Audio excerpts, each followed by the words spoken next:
Welcome to the OTP Pregame, presented by Farm Bureau Health Plans. Farm Bureau Health Plans has been serving members and protecting their health for nearly 80 years. Learn about our Tennessee roots at fbhp.com. With Amy Wells, I'm Mike Keith, and normally we have a guest for pregame, for the OTP pregame. We don't today. Nope. Just trying to shake it up a little bit. But what it does give us the chance to do is have something special for our viewers, for the people who watch the OTP at TennesseeTitans.com or the Titans YouTube channel. We have Sponsor Cam. So we're very excited because we have Snickers, we have Hellmann's, and we have Little Caesars pizza boxes. They're ready to go. They're ready to go. So Sponsor Cam, which you have suggested should be sponsored. Oh, it totally should. So Sponsor Cam, sponsored by. Sponsor Cam, so you have Snickers, Hellmann's, Little Caesars, and Sponsor Cam sponsored by. Yeah. But we can't do it every week. That is a literal money shot. It's a money shot. It really is. It is the money shot. Well played by you. Thank you. But we are very thankful for our sponsors. We are. All of them. Yes. Every single one, because Yes. they make the world go round. Before we start with our 5 topics, I want to hit one thing. Jim Wyatt, of course, puts out the Britches report every Wednesday. And the Titans are going to Los Angeles to play the Chargers on Sunday. It's a 3:05 Central Time kick. Titans radio on the air with Titans Countdown at 2 p.m. Central Time. All white. Ooh. White pants, or as Jim likes to say, britches, and white jerseys. Do you like the all white? I know a lot of people love it, and so I don't want to knock it. Of the uniform combinations, it is actually my least favorite. But the all white? Yeah. I know everybody loves it. I know it's their thing. I don't think it's flattering on everyone. I like the all navy or a navy and a light blue. Like last week. Yes, that was very cool. Because navy jerseys, light blue Britches. Yes, I love that. The white is just, white's hard sometimes. Not everybody can wear all white. Is that right? Mm-hmm. And I don't want to name any names. That doesn't seem nice. Okay. But it's not the most flattering on everybody. I like other outfits. I like it. Yeah. A lot of people do. They like the stormtrooper thing. Well, you'd have to have the white helmets to have Stormtrooper, though. No, but I mean, you're going to get as close as you're going to get when you have a blue helmet. Right. But the Stormtroopers wore white helmets. I understand. I understand. Yeah. All right. So, topic 1. This is our third trip to SoFi Stadium, $6 billion stadium in Inglewood, California. We went there in 2021. Derrick Henry's first game out after breaking the bone in his foot. Yep. Titans shocked the world on Sunday Night Football, beat the Rams 28-16. Yeah. That was fun. It was fun. That was a lot of fun. The next year, we went back and played the Chargers, and that was the game where Ryan Tannehill was injured and yet came back in the game. He had the run early in the game, and Khalil Mack sort of tripped him up. Yep. And Malik Willis went in for a series, and then Ryan came back in the game. Titans lose 17-14.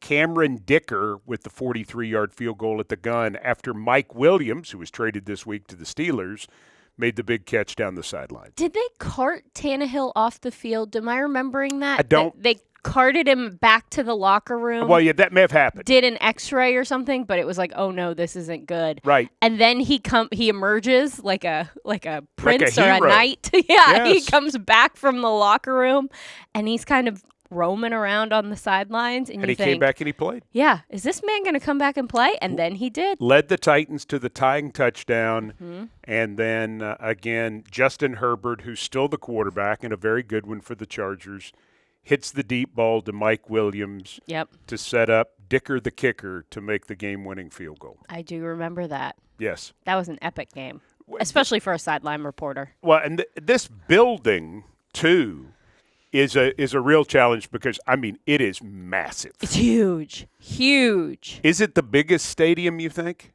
It has to be, right? I think so. I've never been to Las Vegas. Well, we haven't been there yet. So I'm not sure comparatively, but it feels gigantic. Yes. I mean, it is a lot of real estate. Like a lot. And it's kind of chilly. It's very chilly. It's very chilly, which is interesting because people think, well, it's indoors. However, the roof isn't a roof like at your house where it's attached. It's more like a lid. So there is open air coming through, and the sun is, while very present, and you do need sunglasses on a sunny day, it's a little diffused. Right. So you're not getting the warming effect of the sun. Wow. And you're instead getting just the wind blowing through they under open the doors. roof. And they open all of the doors. Right. It's, a perfect California venue. But the roof is translucent, as new Nissan Stadium's roof will be. Yes. And you truly do feel like you're playing outside. 100%. Yeah, you feel like you're playing outside because you've got the wind blowing, you've got the sun shining. It's just a bizarre kind of like indoor. It's like an indoor-outdoor experience. But we're going, and we're very excited about that. So SoFi Stadium is where we will play on Sunday afternoon at 3:05 Central Time. Take a jacket.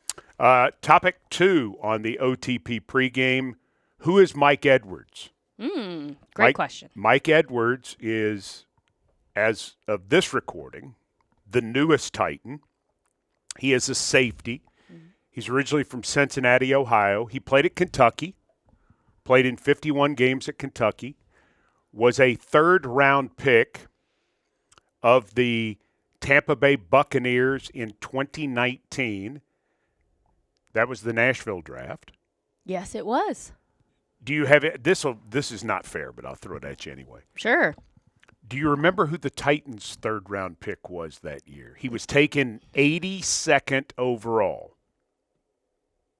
I can do the first two if you want me to get you to the third.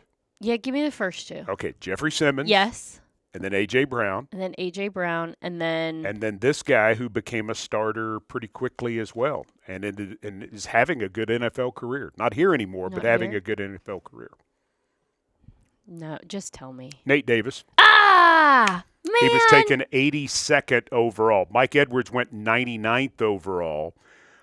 Only a starter for 1 year in his time in Tampa, which was his fourth year. And then last season, he ends up in Kansas City, appears in all 17 regular season games. I mean, this guy's won a couple of rings. Yeah. That's awesome. And he plays a role for him. He has 51 tackles and a sack and an interception. So he's a versatile player. He goes to Buffalo.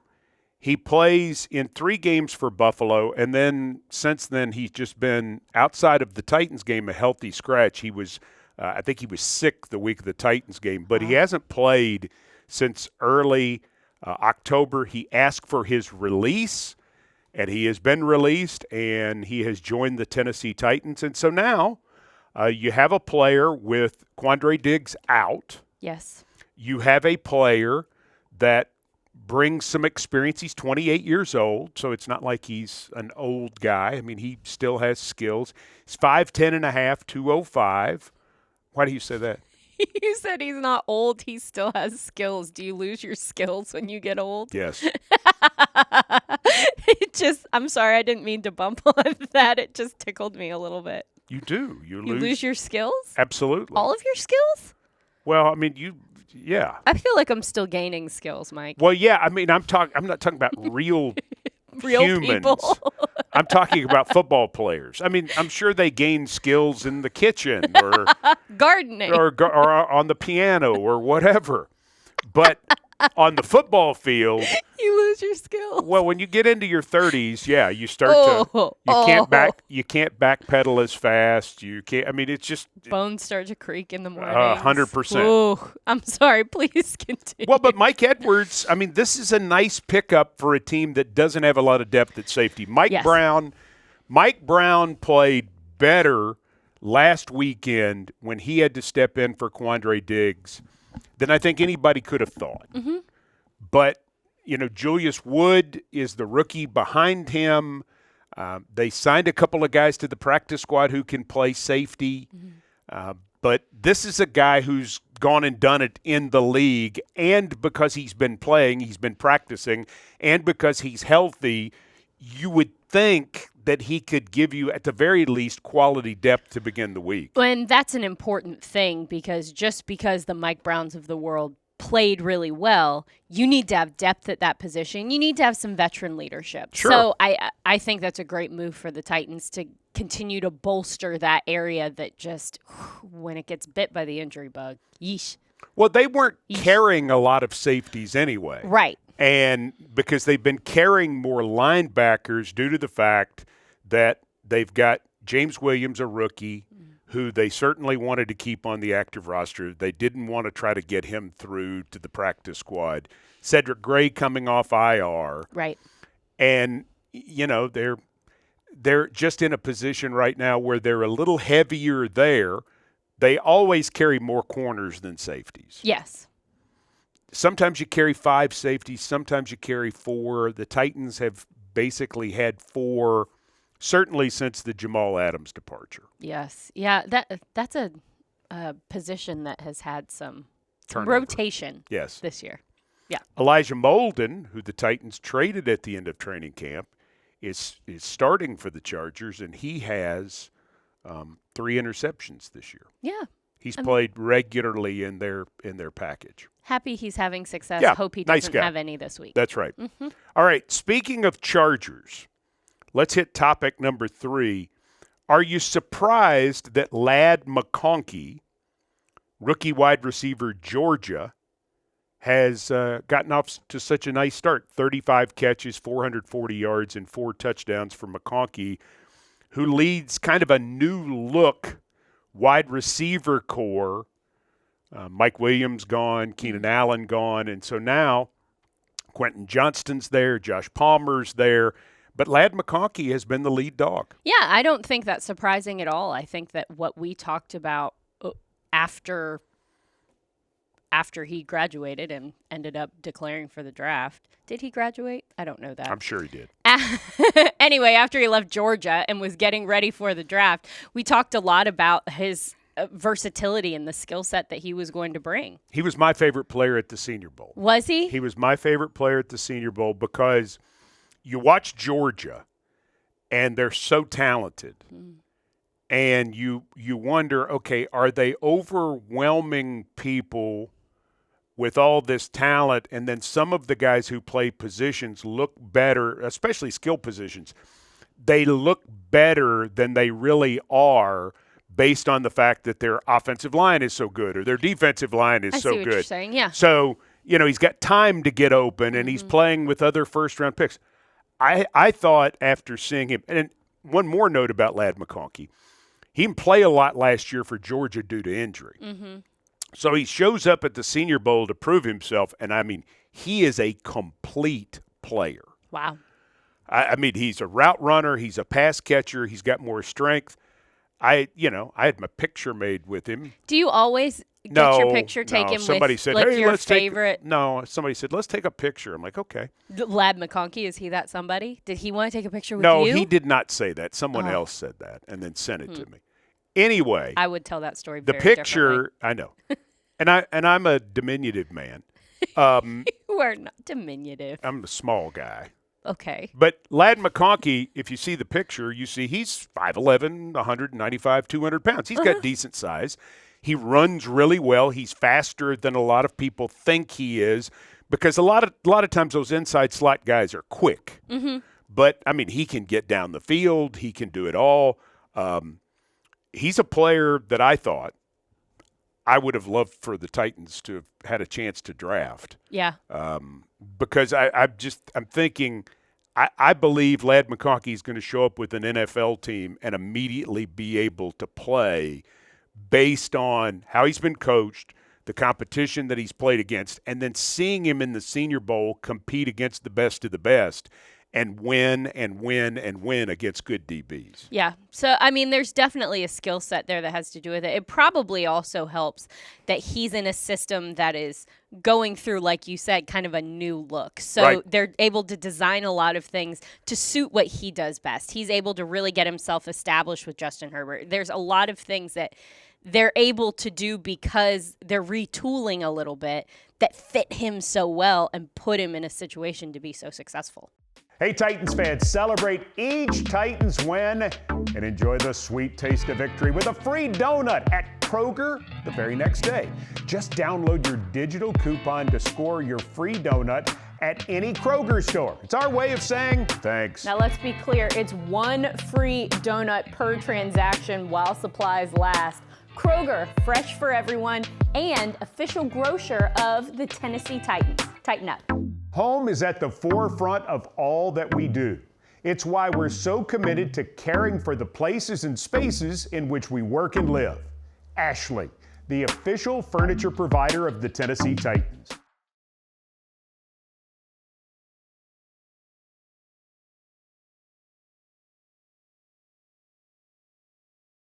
We continue on with the OTP pregame. Topic number 4, Jim Harbaugh.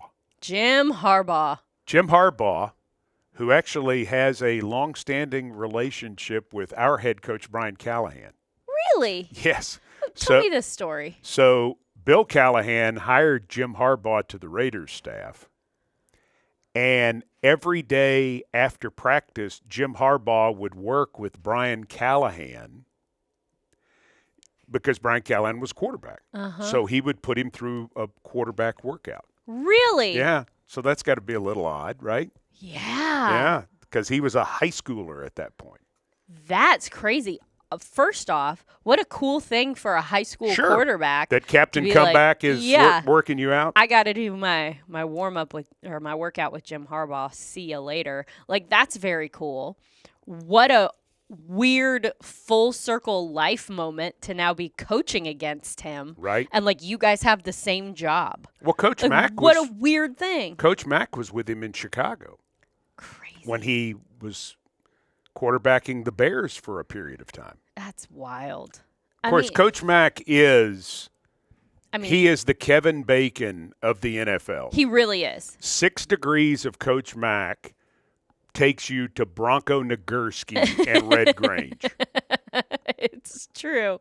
You can get anywhere in the NFL through Mack. He can get to Jaden Daniels and Drake May, and he can also get back into the 30s. Mm-hmm. And I mean, I'm speaking quite literally about Mack in that way. It's amazing. It's incredible. But Coach Callahan's got a little bit of that, too. He does. Because through his dad and through the different places he's lived and worked, and he's got this really funny, and he doesn't really talk about it. You've kind of got to, you got to pull it out sometimes, which I also think is very cool that he's, very understated about it. But you can get to some pretty cool NFL people through Brian Callahan. Well, it's really, and I hope as Brian is here, the fan base will get to know him more and get to hear more of the stories that we get to hear from him.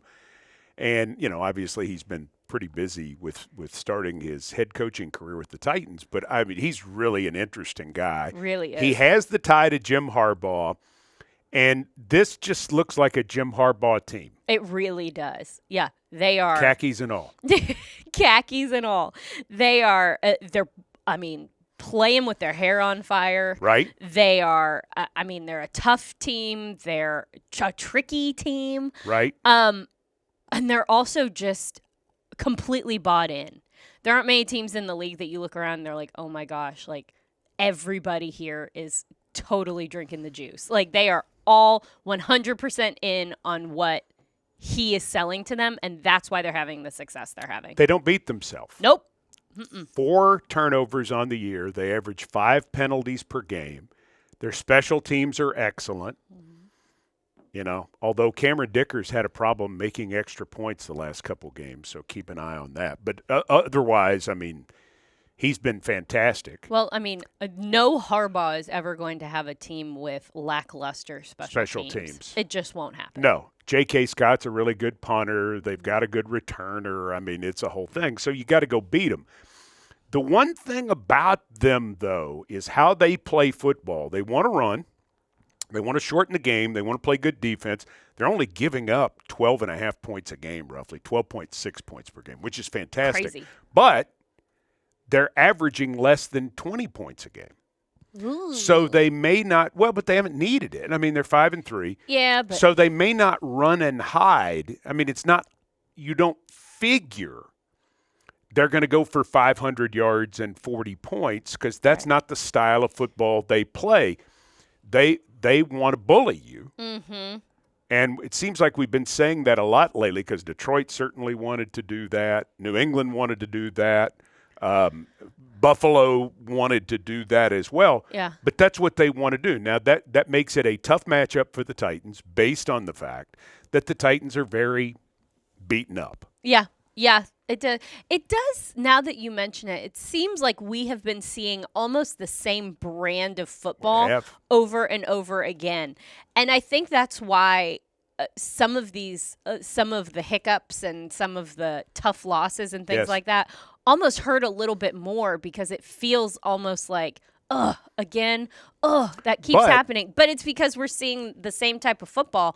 Maybe we've cracked the code with the win over the Patriots. Well, that's it. And, I mean, this is a winnable game from the Titans' standpoint based on the matchup if they can eliminate the self-inflicted wounds. Yep. Because if you do that against a Harbaugh team, they're going to win 20-6 or 22-12, or it's going to be one of those weird ones. One of those, because that's the kind of game they're going to play. Now, if you get to the fourth quarter and it's 16-13, well, then you got a chance. Yeah.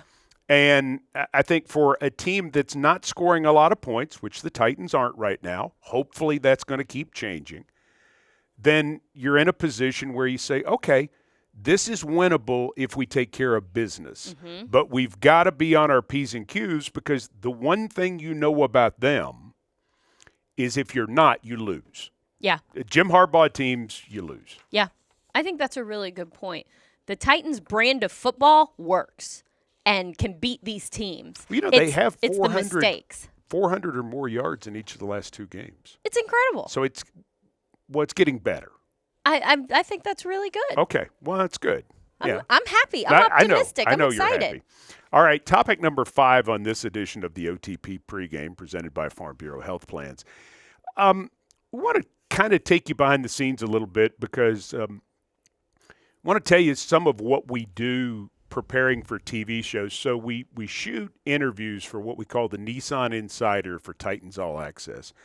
And if it is a particularly good interview, then we might air it on Titans Football with Brian Callahan, or at least a snippet of it. We could use it for other things.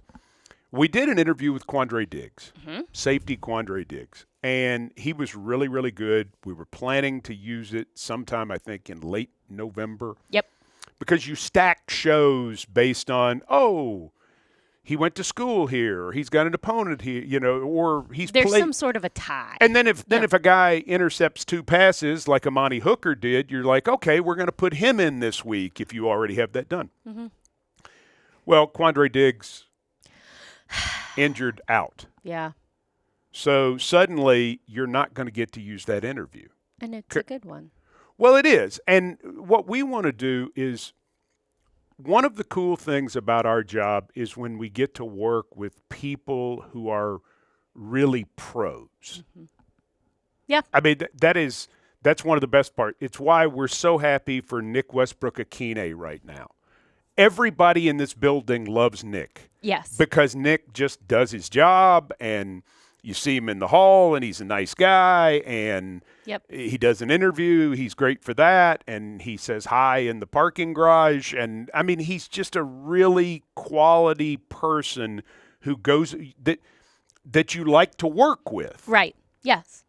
Well, Quandre's that kind of guy, too. And to see it from afar and to understand his story, he leaves Texas and goes to the NFL, and on a lark, not a lark, but sort of at a moment where they need someone to play safety, they say, Quandre, will you play safety?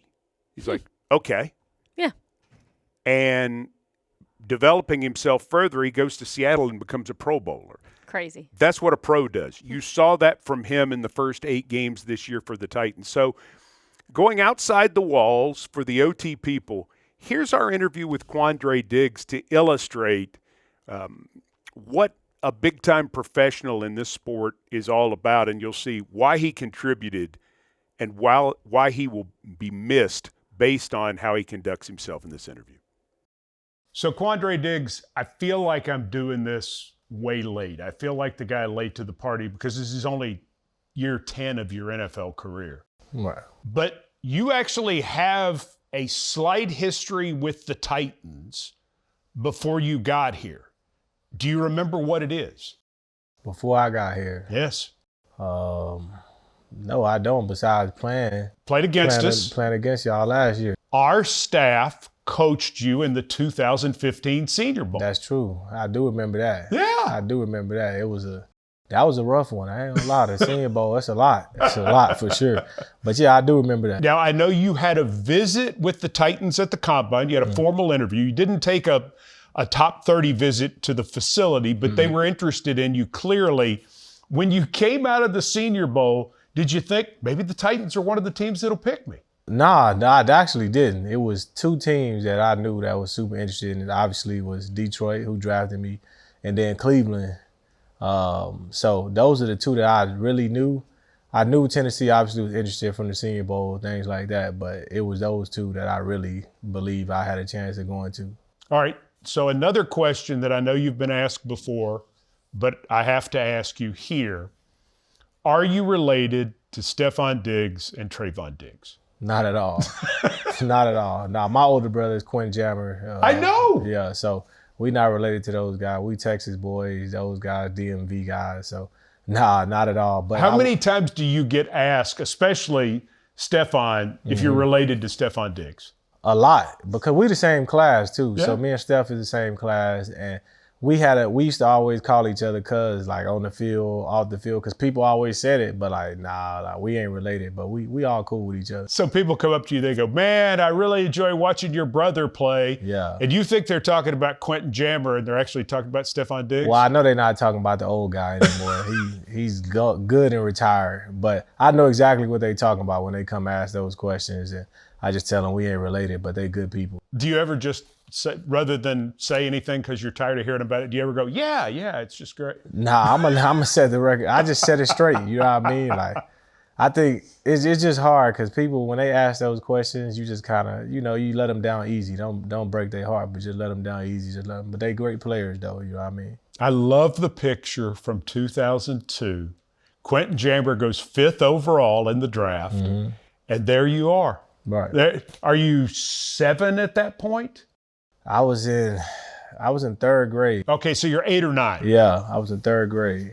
Quentin Jammer, obviously, that has to be your all-time hero because he's your brother, right? Right. No question. That's my guy. I mean, he's a lot of the reason why I'm here, right now, why I'm doing this year 10 and being successful the way I've been is because, I was able to follow his footsteps and learn from some of the things that he did, the good things and also, some of the bad things that went on in his career. So for me, that's my all-time favorite guy, all-time favorite player. And, I used to make him jealous because LaDainian Tomlinson that was my favorite player when when he was with the Chargers. And so he got 12 years in. Yep. You're at year 10, but you've got 3 Pro Bowls. Yep. Have you ever mentioned that to Quentin? No question. 3 Pro Bowls, and I got more career interceptions than him. Yeah, it's 24-21 right now. Yeah. Yep, you know what I mean? And I still got some time to get some more. So my interception ball, when I passed him up, when I got 22, I got it painted, and it got that I passed him up in interceptions. But that's always been me. Since a kid, I always had that competition that I was going to be better than him. And, it's all love at the end of the day. But, he's pushed me to be who I am.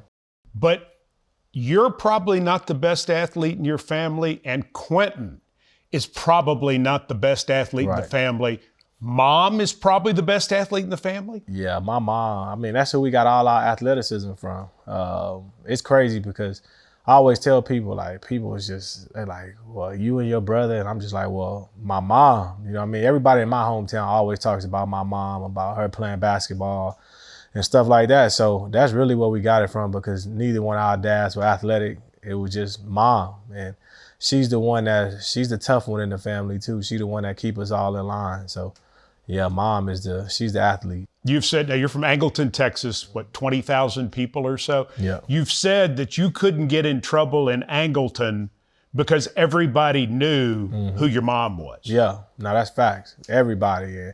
And everybody in Angleton know me as like her baby boy. So that's all they say. Like, that's Jan baby. I'm 31 now. Like, you know what I mean? I ain't no baby, but that's the way they look at it. Obviously, my brother being the oldest, and then I'm the baby boy out of us too. So yeah, anytime I did anything, they were just, all right, we'll tell your mom. And they knew what that meant, and I knew what that meant. So I had to act right. Here's the question I've got for you football-wise, though. You come out of Angleton, you're one of the highest-rated corners in the country, if not the highest-rated corner in the country. You go to Texas, you play immediately, you play well for Mac Brown, you have success. You're drafted by Detroit, you work your way up, you become the nickel, and then suddenly you're a safety. Right. How hard was it to do that? And how hard was it to become a Pro Bowl safety after being a corner your whole life? Crazy story, right? So I was going to Texas to play safety, and then they had 3 corners leave to go to the draft who all got drafted.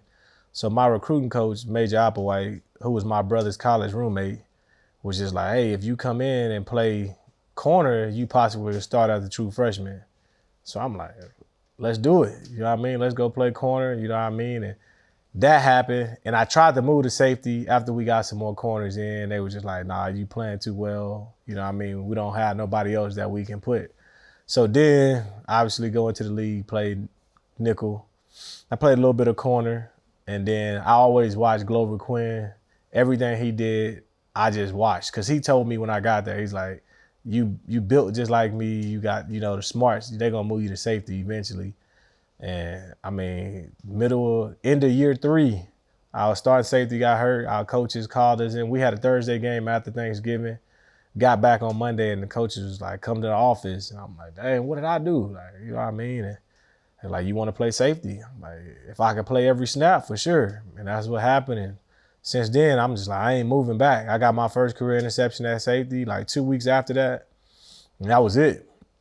That's all she wrote. Then it was just, you know, lock in, hone in at safety, learn exactly what to do, and, you know, go make plays. But Quandre, that's hard. Yeah. It is not easy, because everybody thinks if a guy's not working out at corner, move him to safety. Right. I mean, it's a totally different game spatially and responsibility-wise and tackling and everything that goes with it. What was the hardest part of the transition? I think just the constant communication and having to know everybody's assignment. You know what I mean? When I'm at nickel, I had to know a lot. But I had to know, you know, nickel, the corners, and a little bit of the backers. But I feel like when you're a safety, you know, you got to know, you know, D-line, linebackers, corners, nickels, and your responsibilities. So that was probably the toughest part. But I like to pride myself on being an intellectual guy. So, you know, for me, it was something that I took as a challenge. And, you know, I challenge myself every day, still to this day, you know what I mean, to learn the defense in and out. So, you know, if something does go wrong, I can kind of fix it back there. The football world was baffled when Detroit traded you to Seattle. And they were even more baffled when you went on to go to 3 straight Pro Bowls. Right. How did you elevate yourself from a guy who had just started playing safety to starting safety to Seattle's guy to a Pro Bowler? What did it for you? You go from, obviously, Detroit. I loved everything about Detroit. Didn't like the situation that was going on over there. So, you know, it was great that I was able to get traded. But when you go to a place that believes in you and uplifts you and lets you be who you are as a person, as a player, just let you be free. You know what I mean? And that's kind of what Pete and John, they enabled me to do. You know what I mean? And you go there, you make 3 Pro Bowls, you a 2-time captain.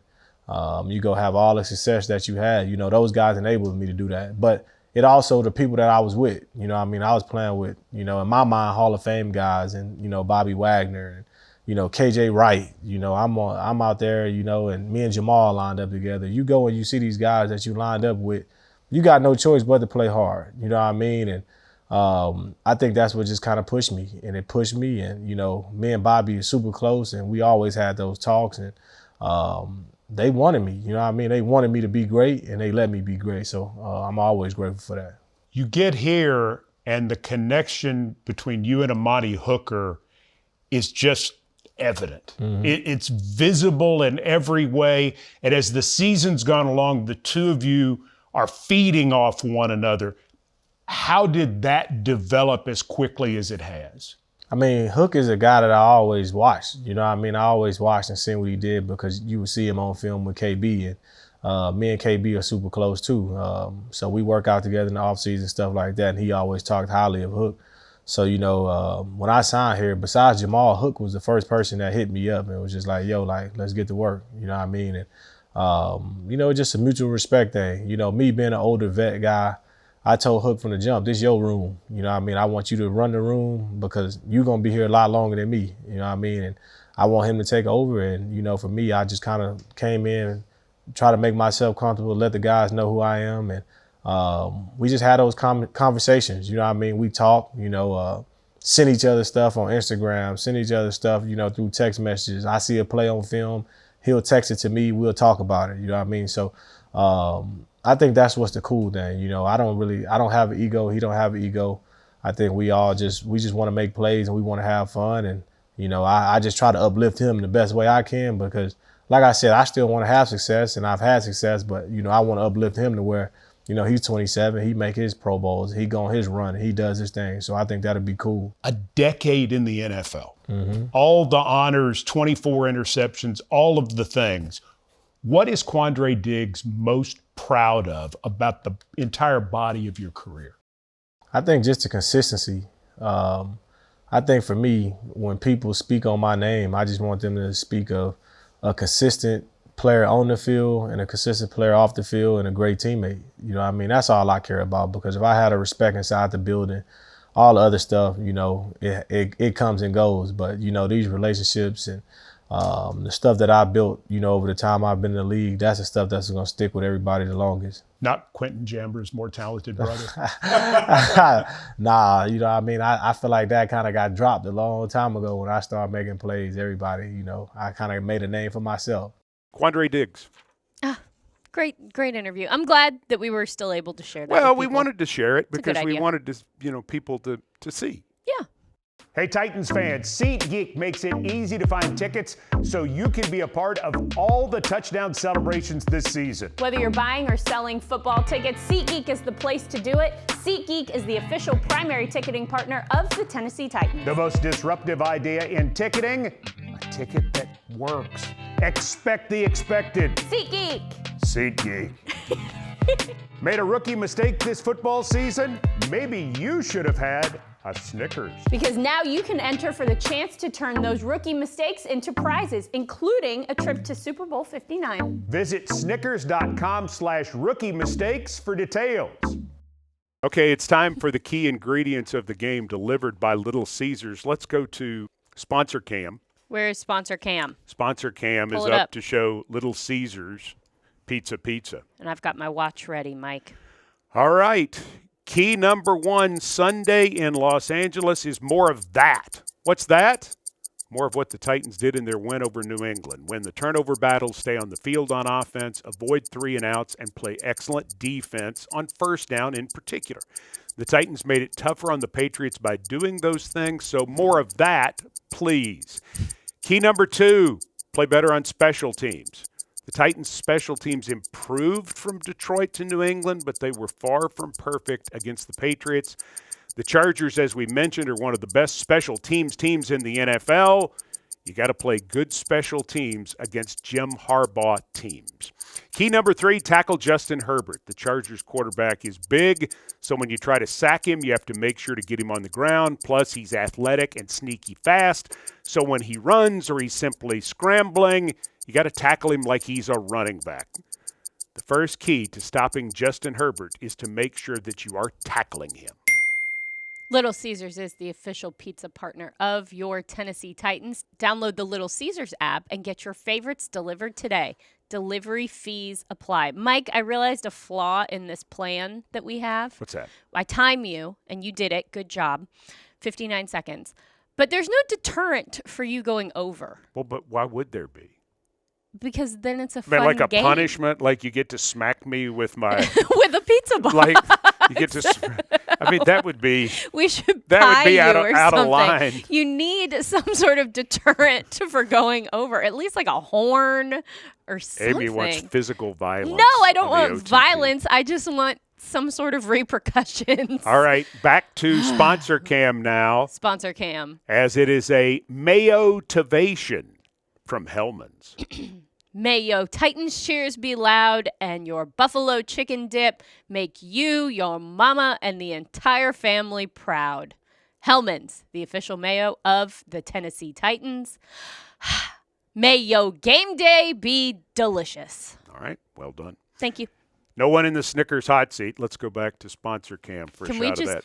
eat a Snickers? By the way, I gave away Snickers, Mike, Yeah, we but- need to talk about this. but I didn't steal the Snickers out of the jar. That was someone No, else. you stole a box of them. I didn't steal a box. It looked- I was given a box. They asked me to take a box, and so I gave away Snickers. I saw a full-size Snickers. photograph of Mike Keith standing holding what I knew to be contraband. And we're not contraband. They It was given they to were me. stolen Snickers. If you trick or treated at Mike Keith's house, you're an accessory to this crime. You got Snickers, Some of us bought our own candy like good Americans. but they got full-size candy bars. At my house. They did, and I had exactly 0 trick or treaters. I had 7. You did? 7. Wait, so what'd you do with the rest of those Snickers?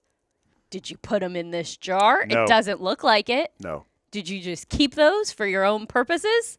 I have a family, you know. For Amy Wells and sponsor Cam, I'm Mike crime. Keith, thanking you for joining us for the OTP pregame. I'm taking the Snickers. Go.